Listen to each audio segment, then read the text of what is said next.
భారత్ బంగ్లాదేశ్ దేశాల మధ్య రాజకీయ పరిస్థితులు ఉద్రిక్తంగా మారుతున్న తరుణంలో Bangla star pacer Mustafizur Rahman IPL 2026లో పాల్గొనడంపై సందిగ్ధత నెలకొంది.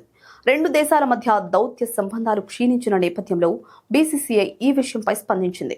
బంగ్లాదేశ్ ఆటగాళ్లపై నిషేధం విధించే విషయంపై బీసీసీఐ ప్రస్తుతం వేచి చూసే ధోరణిని అవలంబిస్తోంది. ఇక ఇటీవల జరిగిన మినీ వేలంలో ముస్తాఫిజుర్ రెహమాన్ ను కోల్కతా నైట్ రైడర్స్ ఏకంగా 9.20 కోట్ల రూపాయలకు కొనుగోలు చేసింది. దీంతో ఐపీఎల్ చరిత్రలోనే అత్యంత ఖరీదైన బంగ్లాదేశ్ ఆటగాడిగా ముస్తాఫిజుర్ నిలిచాడు. అయితే బంగ్లాదేశ్లో హిందూ మైనారిటీలపై జరుగుతున్న దాడుల నేపథ్యంలో అతన్ని తీసుకోవడంపై సోషల్ మీడియాలో కేకేఆర్ యాజమాన్యం తీవ్ర విమర్శలు ఎదుర్కొంటోంది. రాజకీయ నాయకులు కూడా బంగ్లా ఆటగాళ్లను ఐపీఎల్లోకి రానివ్వకూడదని డిమాండ్ చేస్తున్నారు. ఈ వివాదంపై బీసీసీఐ సీనియర్ అధికారి ఒకరు స్పందిస్తూ పరిస్థితి చాలా సున్నితంగా ఉంది. మేం నిరంతరం భారత ప్రభుత్వంతో సంప్రదింపులు జరుపుతున్నాం.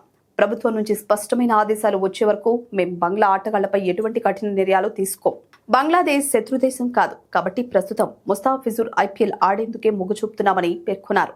ముస్తాఫిజుర్ ఐపీఎల్ ఆడటం అనేది కేవలం బీసీసీఐ నిర్ణయంపైనే కాకుండా బంగ్లాదేశ్ క్రికెట్ బోర్డు ఇచ్చే ఎన్ఓసీపై కూడా ఆధారపడి ఉంటుంది. ఏప్రిల్లో బంగ్లాదేశ్ జట్టు న్యూజిలాండ్తో సిరీస్ ఆడాల్సింది. ఒకవేళ బీసీబీ అతనికి ఎన్ఓసీ నిరాకరిస్తే అతను ఐపీఎల్కు దూరం అయ్యే ప్రమాదం ఉంది.